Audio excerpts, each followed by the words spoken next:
Making everything ugly in gaming seems to be the commitment and trend in the industry nowadays, and no other developer is more committed to this idea than Naughty Dog Gaming, and that's what we're seeing with a new trailer for a game coming out in the next few years called Intergalactic. And when we saw this at the Game Awards, you knew instantly what developer was making this game, what style they're going to make this game, and what character personality you're going to have in the game. And I think that is the thing that is frustrating to a lot of gamers, because when you know the politics of the developer, you know what type of game they're making, and you know every single character personality trait and even the whole layout of the story before you even play the game, and you understand it. I think that's what people are seeing here with Intergalactic, and that's what they're complaining about with the character look and appeal. And I think this is the thing that we're seeing in video gaming nowadays with gamers, where we're looking at the style and overall personalities of the characters you put out there, and we can predict what type of game you're making. And I think that's what people are seeing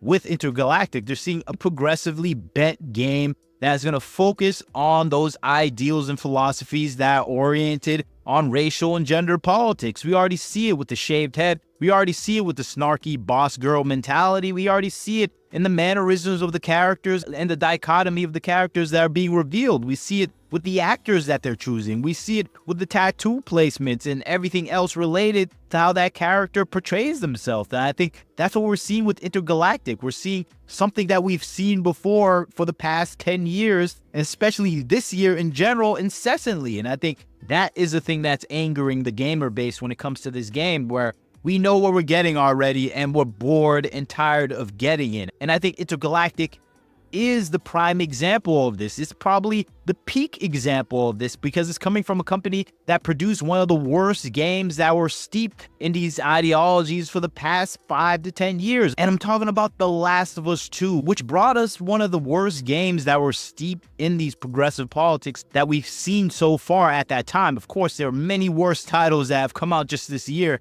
that topped The Last of Us 2, but The Last of Us 2 is famous for destroying a much beloved franchise that a lot of people supported. But of course, that support wanes when you smack them over the head with your ideology and philosophy, and kind of gets in the way of the story itself and what people like about the game that you're producing. And I think that's what we saw with The Last of Us. We saw a game that was steeped in an ideology that was trying to hammer over the head of the game player. The game players resoundingly rejected it. I think that's the thing that we're going to see with Intergalactic. We're going to see a progression of that rejection of anything Naughty Dog's producing, because we expect the worst from them, because we already saw the worst from them with The Last of Us 2. So how can we expect anything better when you show us the same stereotypical design of the characters that even match Ellie and her tattoo and her overall personality traits, where we're like, are we playing the similar type of game again? And I think that's the thing that is frustrating a lot of fan base when it comes to this game. We're seeing something that is already based upon subverting the expectations of the consumer, and maybe even more so hating the consumer in general, and trying to bash their head in, much in the way of Joel,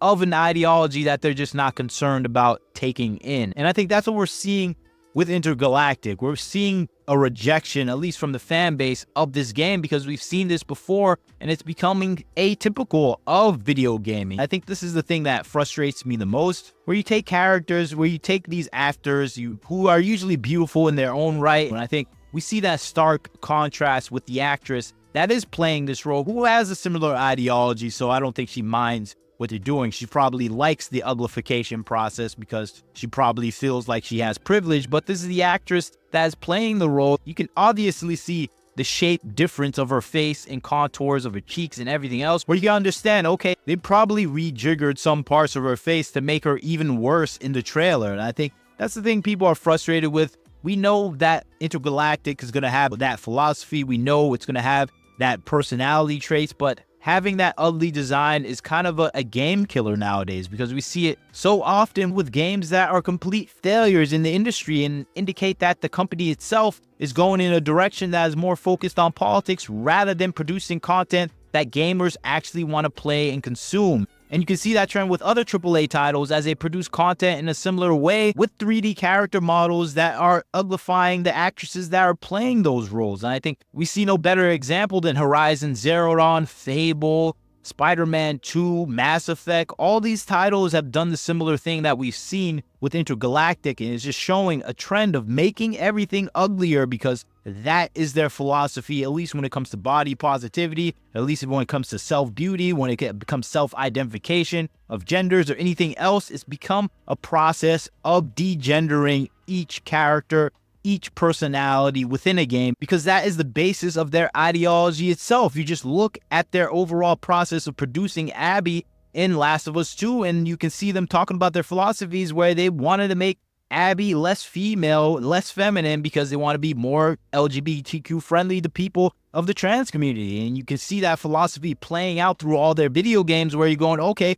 that's why you're doing this. You're doing this because you're trying to engage in a political ideology with the fan base who don't care about that ideology, and more than anything, don't care about having uglier characters as the mainstays of the properties that they play. I think that is the situation that we're seeing with Intergalactic, where they're trying to espouse their philosophies through the aesthetics, and aesthetic design of debeautifying elements of properties is a mainstay and staple of socialistic dynamic philosophies, where you try to make everything the same and equal in parity of each other because you want that communistic ideology to be espoused in your architecture. And I think this is the best example of that being expressed in gaming, where you're trying to remove all beauty from gaming because you want to bring your form of equity to the gaming world. And I think Naughty Dog is in practice of that, and you can see that playing out with their focus of not having fun. You can see Neil Druckmann talking about, we don't think about the word fun where we're making games. It's not about fun. It's about the ideology, is about imposing our personal philosophy of social equity into the gaming space and tearing down the elements that gamers actually want to play, which is have fun playing games and being in a fantastical world and having an idealistic beauty standard. I think that is the thing that they're trying to erase because it goes against their gender racial philosophy that they're trying to play out in the gaming space. So that's why you see this character come in a Cartman-like fashion where you're just sticking a bald Asian lesbian in a game and making it gay. And I think that's what we're seeing right now with Intergalactic. And people are having fun with it, I have to say. People are reminiscing about the many characters that she does look like. She doesn't look like Kosh, I would say, but she has that same snarky, know-it-all personality that people just don't love. You can see some similarities with some movies. Vin Diesel from Fast and Furious, people are making fun of this game. And I think that is a situation that we're seeing online by gamer response to this game, where they're disliking this game, they're attacking this game, they're giving it a worse appraisal than what we would see if this game came out with a normal character design. And I think this is the thing that is frustrating, because everything else in this game is interesting, but the character themselves, and you can tell the character personality is terrible. The people that they're introducing the game, the actors they chose, it just indicates, oh, we're getting something that is steeped in personal ideology, and we just don't care about that. We played The Last of Us 2, was uninteresting. We played all the terrible games that came out this year: Concord, Flintlock, Dustborn, Kill the Justice League, Dragon Age Velguard. We played those games. They were terrible. You're doing the same thing. We're going to assume that you're terrible too until you prove otherwise. And the dislikes are just mounting up for this game. I don't think it's going to go down anytime soon because people already know what type of game you're producing. People are expecting a Concord 2. People are expecting a game that is just not in line with their personal want of an experience from gaming, which is fun and interesting gaming characters. And I don't think we're going to get that with Intergalactic. And you see these comments talking about it's going to win 300 awards, but no one's going to play this game. Concord 2 confirmed for Sony, another flop for Sony coming. People are just talking about the main character with no hair. I'm going to save my computing power. Sony, what are you doing? You just know this is going to score so high on Metacritic. I don't think I will ever understand a new generation of liking the look of the 80s aesthetic, but mixing it with the modern audience style. I think these comments just reflect what the gaming zeitgeist is nowadays. We don't want this type of game, and we're just not going to play this type of game. I think that's what we're going to see with this release. We're going to see the downfall of Naughty Dog, and I think the memes are showing that the gamers just don't respect this game, and they expect the worst, much in the way we saw a terrible Gillette ad.